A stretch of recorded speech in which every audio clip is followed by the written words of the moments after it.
আপনার শরম যেদিন হবে সেই দিন বাংলাদেশে পূর্ণাঙ্গ ইসলাম প্রতিষ্ঠিত হবে ইনশাআল্লাহ। সব নাস্তিকে ভরে গেছে। স্কুল বলেন, কলেজ বলেন, হাই স্কুল বলেন, বিশ্ববিদ্যালয় বলেন, বড় বড় খাটাস নাস্তিক ঢুকেছে এর মধ্যে, আর হাসে না এইগুলোকে পালছে। মুসলমানের পরিচয় দেন আপনি, বেহায়ার মতন প্রশ্ন করেন আমাকে। ওইগুলো আমি জায়েজই মনে করি না। তারা শিক্ষাক্রম তৈরি করেছে, এগুলো সব হলো নাস্তিকদের এজেন্ট। ওরা বাংলাদেশ মুসলিম রাষ্ট্র থাকে না, চাই না। আপনি কেন সমস্ত বই পড়ানোর জন্য ছাত্রকে ভর্তি করেন, সন্তানকে ভর্তি করেন? আপনার শরম লাগে, লজ্জা লাগে না? ঐক্যবদ্ধ হন। আমি আর কোন সন্তানকে সমস্ত সিলেবাসভুক্ত বইয়ে ভর্তি করাবো না। বাংলাদেশে 95% মুসলমানের দেশে এই সিলেবাস চলতে পারে, যেখানে সব হিন্দুত্বের মাদ্রাসা সিলেবাসে পর্যন্ত এই হিন্দু মূর্তির ছবি দেওয়া আছে, অপবিত্র সব। এই সিলেবাস নিয়ে প্রশ্ন করেন আপনারা। আপনাকে কি সরকার বাধ্য করেছে যেখানে বানর তৈরি হয় সেখানে ভর্তি করতে হবে সন্তানকে? আপনি তো 1 নম্বর বলো, আপনি আমার বেয়াদব। কোথায় মহিলাদের স্তন কত বড় হবে, কিভাবে শরীফ শরীফা হবে, যে সমস্ত সিলেবাসে বইয়ে লেখা থাকে, এখানে সন্তান আপনি ভর্তি করেন, পড়াতে চান আপনি? আপনারই লজ্জা নেই, সব মাদ্রাসায় পড়ান। আমি আমার সন্তানকে মাদ্রাসায় পড়াবো, কে বাধা দিবে? আপনি নিজে ইচ্ছা করে বলদ বানাতে যাচ্ছেন।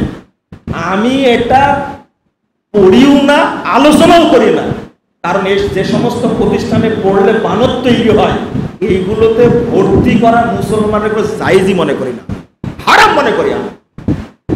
যারাই আলোচনা করে, সমালোচনা করে, তাদের ছেলেকে পড়ায় স্কুলে, মেয়েকে পড়ায় স্কুলে, হাস্তাকে পড়ায় স্কুলে, ভাতিজিকে পড়ায় স্কুলে, আর আমাকে প্রশ্ন করেছেন। আমি আপনার কোনো বলব না, কি উত্তর দিব আমি? যদি মুসলিম হন, ইসলামী আদর্শকে টিকিয়ে রাখতে চান, তার নিজের প্রত্যেক সন্তানকে মাদ্রাসায় ভর্তি করুন। এ সমস্ত জাহিল প্রতিষ্ঠানে ভর্তি করার দরকার নাই।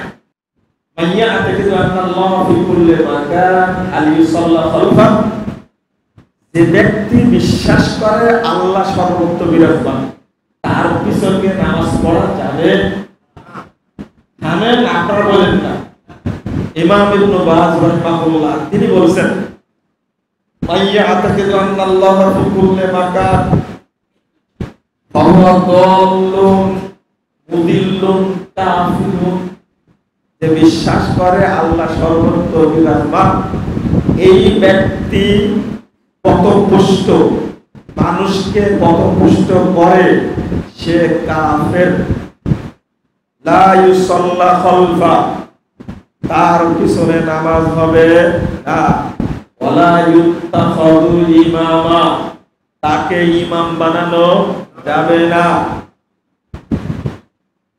ইয়াজিবু আলাল মাসউলিন, মসজিদের দায়িত্বশীলদের উপরে ফরজ হলো, ওয়াজিব হলো, আইয়ুবাইদুহু, তাকে ইমামতি থেকে বিতাড়িত করা। আরেক জায়গায় বলছেন ইস্তাতা, বিতাড়িত করে বলতে তওবা করো, ওয়াইল্লা কুতিলা, তওবা যদি না করে তাহলে তাকে হত্যা করতে হবে। আলা ওয়ালিল আমর, সরকার তাকে হত্যা করবে। তাহলে যে বিশ্বাস করবে আল্লাহ সর্বত্র বিরাজমান, আল্লাহ নিরাকার, এই ব্যক্তির বেঁচে থাকার অধিকার। যারা বিশ্বাস করে নবী গায়েব জানে, নবী হায়াতুল নবী, হায়াতুল নবী বুঝেন তো, নবী নূরের তৈরি, এদের পিছনে নামাজ হবে না। পড়লে বাতিল হবে, পড়লে কি বাতিল হবে, মনে থাকবে। কিন্তু একটা বাজারে গেলে ঠিকই পড়বে, তাই না? পড়লেই বাতিল, পড়লেই বাতিল। বাংলাদেশে এই বেদাতীদের আকীদাতে এটাই, প্রত্যেকের আকীদা এটা না। সংগঠন বিভক্তি নিয়ে আপনার অবস্থান কি? বাংলাদেশে আলাদিস দলের মধ্যে কোনটার অনুসরণ করব? ভালো প্রশ্ন করছে, তাই না? প্রশ্ন আর কাউকে করতে পারেন না, শুধু আমাকেই করেন, তাই না? খালি খুঁচাতেন আমাকে। শোনেন, প্রথম কথা হলো আপনি বিভক্ত থাকতে পারবেন শুধু এই দেশে না, আপনি যদি দেশের বাইরেও থাকেন তাহলে আপনাকে জামাতবদ্ধ ঐক্যবদ্ধ থাকতে হবে। আপনাকে যেন কেউ না বলে এই লোকটা বহিষ্কৃত, কথা বুঝতে পারলেন না? কেউ যেন না বলে। ইমাম আলবানী রাহিমাহুল্লাহ তিনি দোয়া করছেন, ওয়াহুম আহলুল হাদিস হাশানাল্লাহু মাআহুম। তিনি বলছেন হকপন্থী পৃথিবীতে হলেন আহলে হাদিসগণ, আল্লাহ তুমি আমাদেরকে তাদের সঙ্গে একত্রিত করো। আপনি যদি দোয়া করেছেন, আপনি চাইবেন আমি বিভক্ত অবস্থায় থাকি না। একজন পৃথিবীতে থাকলে, মনে করেন আপনি আছেন আমেরিকায়, আরেক ভাই আছে চীনে, দুইজন আহলে হাদিস পৃথিবীতে, কয়জন? দুইজন। জানতে পারলে আপনার উপরে ওয়াজিব হলো তার কাছে সালাম পাঠানো, দুই তার জন্য দোয়া করা। ফাবাস ইলাইহিমাস সালাম ওয়া তুকুল্লাহু। বলছেন তুমি জানতে পারো পৃথিবীর পশ্চিম প্রান্তে একজন আহলে হাদিস আছে, সালাফি আছে, পূর্ব প্রান্তে একজন আছে, তোমার উপরে দায়িত্ব হলো তাদের কাছে সালাম পাঠাও, তার জন্য দোয়া করো। আর আপনি একই গ্রামে থেকে 3 ভাগ, তাই না? এটা চলবে না, চলবে এই বিভক্তি চলবে না। তাহলে বোঝা গেল কোন দলে থাকতে হবে, বোঝা গেছে? হ্যাঁ, দলে দলে ভাগ হতে হবে। তাহলে এইটা মানলে, এই নীতি মানলে বলেন তো যারা জান্নাতে ঢুকবে, বলেন তো সঠিক উত্তর কি দিতে পারে? জান্নাতে কি একা একা ঢোকা যাবে না? কেন? উত্তর দেবে কেন? হ্যাঁ হ্যাঁ, একটা দল, হ্যাঁ, যে যার অনুসরণ করে তার সাথে যাবে জান্নাতে না জাহান্নামে? ভালো কথা বলেছে, যে যার অনুসরণ করে তার সাথে যাবে। কোথায় যাবে? না না, জাহান্নামে।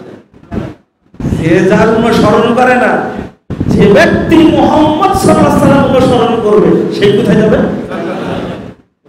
আর কোন ব্যক্তি নাই। এখন শুনেন, প্রশ্ন যেগুলো করেছেন গুরুত্বপূর্ণ কথা, একটু বলি। সেটা হলো আপনি মনে করছেন যে নয়াগড়ের কি গ্রামের নামটা বলতে পারছেন? আচ্ছা, এই পাড়াতে আপনি একাই একজন আছেন সালাফি আকীদা, তাহলে আপনি একাই জান্নাতে যাবেন, তাই না?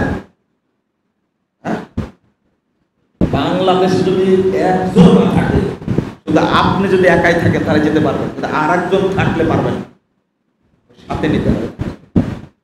আল্লাহ বলছেন মুত্তাকিরা জান্নাতে ঢুকবে দলগতভাবে, দলবদ্ধ। মারিয়ামের অফটা আল্লাহ বলছেন, আর আপনি বলছেন একাকি যাব। একটা হাদিস বলা হয় না, আপনারাও জানেন হাদিসটা, সেটা কি? আল জামাতু মা ওয়াফাকাল হাক্কা ওয়া ইন কুনতা ওয়াহদা। এই তো জামাত তাকেই বলে যেটা হকের সাথে মিল আছে, যদিও তুমি কি একা হও। তাহলে বোঝা গেল একা থাকলেও জান্নাতে যাবে, তাই না? হ্যাঁ, এই হাদিসটার 12টা বাজাচ্ছেন আপনারা। কয়টা? 12টা না, এখন মনে হয় 14টা বেজে গেছে। এই হাদিসের অর্থ এটা না, মানে হাদিস পড়ে বলছে আমি কালাই আছি বাবু, আমি একাই যাবো জান্নাতে। না, হাদিসের অর্থ এটা না।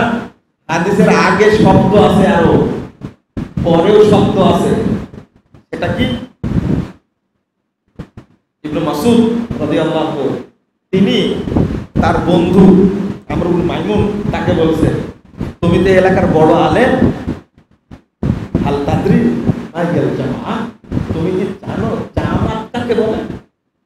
তো বলছে যে না আমি জানি না, আপনি বলেন। বলছে শোনো, জামাত হলো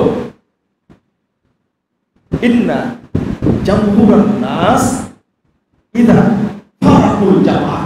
দেখেন ভালো করে শুনেন, তখন অধিকাংশ লোক ঐক্যবদ্ধ জামাত থেকে বেরিয়ে যাবে। মনে থাকবে কথাটা, মনে থাকবে। একটা জামাত আছে ঐক্যবদ্ধ, কি আছে ঐক্যবদ্ধ, এই জামাত থেকে যদি অধিকাংশ বেরিয়ে যায়, সবাই চলে গেল, মনে করেন যে মুজাফফর বিন মুহসিন চলে গেল, তারপরে এই বলে যে আমানুল্লাহ বিন ইসমাইল চলে গেল, তারপরে আকরামুজ্জামান বিন আব্দুস সালাম সব চলে গেল জামাত থেকে। জামাত কি হয়ে গেছে, সব বেরিয়ে গেছে। ফাকানা আলাইকা বিমা তাকুলুল জামাআহ, তোমার উপরে ওয়াজিব হলো ওই জামাতেই থাকা, হাত্তা তাফসুলা, যতক্ষণ জামাত নষ্ট না হয়ে যায়। ফাইনাল জামাতা মা ওয়াফাকাল হক ওয়া ইন কুনতা ওয়াহদাক, কারণ তুমি যে একজন আছো, তোমার দ্বারাই যদি জামাত শেষ হয়, তবুও জামাত থেকে বের হয়ে যেও না। তাহলে জয়পুরহাটে একজন একা থাকলে সেটাই জামাত, অর্থ কি এটা হলো? হ্যাঁ, মাথায় ঢুকছে? সবাই যদি একটা জামাত থেকে বেরিয়ে যায়, আপনি বাংলাদেশে একা আছেন, ওখানে ওভাবে থাকতে হবে। জামাত আপনাকে বের হওয়া যাবে না। বুঝেননি মনে কথাটা? তাহলে হাদিসটার অর্থ আপনি যেভাবে বুঝেছেন, এর অর্থ এটা না। বাংলাদেশে আহলে হাদিসগণ যদি এই হাদিসটা বুঝে, তাহলে আর বিভক্তি হবে না, আর আমির হবে না। আমির আর সভাপতি। একজন আমাকে বলছে যে আপনি আন্দোলন থেকে বেরিয়ে খুব ভালো হয়েছে, বুঝলেন, তবে এখন দেখছি জমিয়ত আহলে হাদিসের সাথে কাজ করছেন, এটা কিন্তু ঠিক হচ্ছে না। কারণ এই জমিয়ত আন্দোলন দিয়ে এই দেশে কোনো খেদমত হবে না। আমি বললাম যে কি করা উচিত বলেন তো? আপনি একা একটা প্রতিষ্ঠান, আপনি যদি আমির হয়ে যেতেন, তাহলে এ দেশের আহলে হাদিসরা ভালো হয়ে চলত। তাহলে একটু আমির হয়ে যাই। হ্যাঁ, হওয়া যায় না আমির?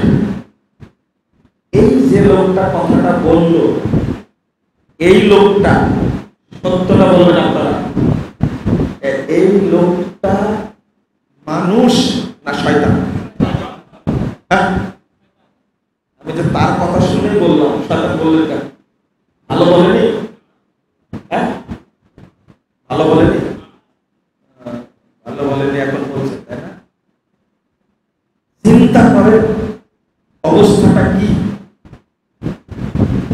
আহলে হাদিসদেরকে দলে দলে বিভক্ত করেছে এই সমস্ত ভদ্র শয়তানগুলোই। আমার সব জায়গায় যে আমির হতে হবে, বুঝলেন? আমি অন্তত আল্লাহর কাছে এইটা দোয়া করি, আলমানের মুহাদ্দিস তিনি দোয়া করছেন, আল্লাহ যেন আমাদেরকে আহলে হাদিসদের মধ্যে কি করেন, একত্রিত করেন। আলহামদুলিল্লাহ, আমরাও দোয়া করি, আল্লাহ তুমি আমাদের সকল আহলে হাদিসদেরকে তুমি একই প্ল্যাটফর্মে রাখো, বলেন আমিন। আমাকে যেন কেউ না বলে যে মুজাফফর বিন মুহসিন আহলে হাদিসদের থেকে বেরিয়ে গেছে, এটা যেন কেউ না বলে। আমি মনে করি না, যারা আহলে হাদিস আছে বাংলাদেশে, আলেম ওলামা, আমি তাদের সবাইকে আল্লাহর ওয়াস্তে শ্রদ্ধা করি, আলহামদুলিল্লাহ। কারো কথা জনসম্পর্কে ভুল করলেও আমি মুজাফফর সমালোচনা করি না, কিন্তু আপনারা প্রশ্ন করে খোঁচা দেন, আর সঠিকটা বললে মনে করেন সমালোচনা করেন না। আমি জানি আকীদাটা কোন আহলে হাদিস আলেমকে তার প্রতি বিদ্বেষ পোষণ করে সে মুমিন থাকতে প্রশ্নই আসে না। আল হুব্বু ফিল্লাহ ওয়াল বুগযু ফিল্লাহ। এই ঈমান কোথায় আপনার? আপনার একটা ভুল আছে। ভুল বলবো ভুলটা 1 মিনিট। ভুলটা কি? মুজাফফর বিন মুহসিন যা বলবে এটাই সঠিক। এটা আপনি একটা বলদ। আপনি একটা বলদ যদি চিন্তা করেন, বুঝতে পারেন না কথা?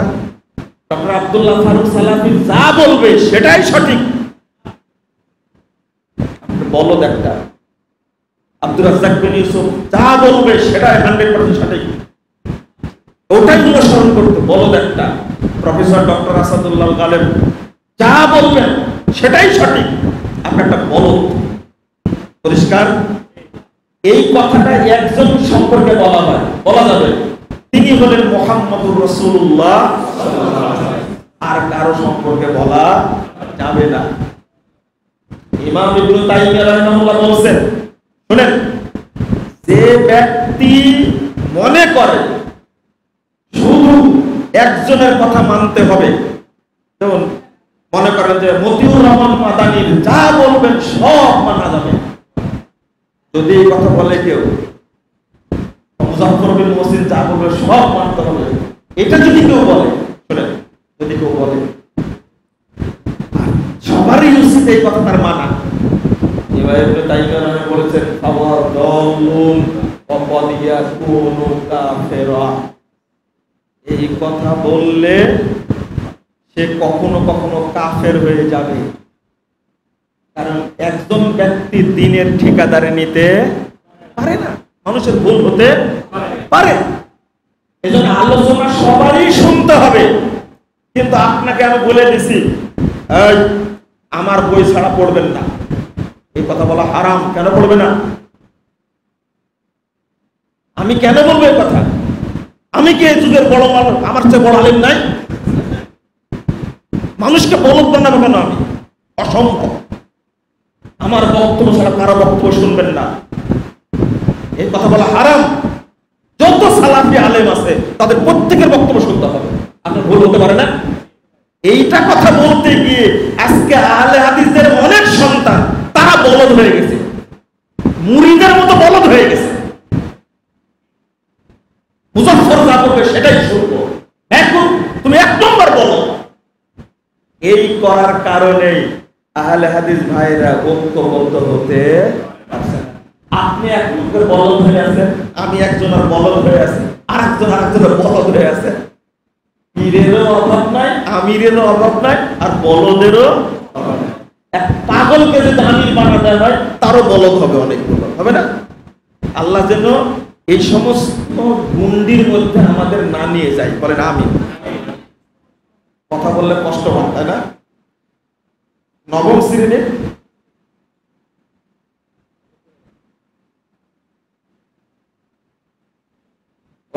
কোন বইয়ে এগুলো লেখা আছে, তাই না? আপনার লজ্জা আছে, শরম আছে, এ বই পড়েন কেন?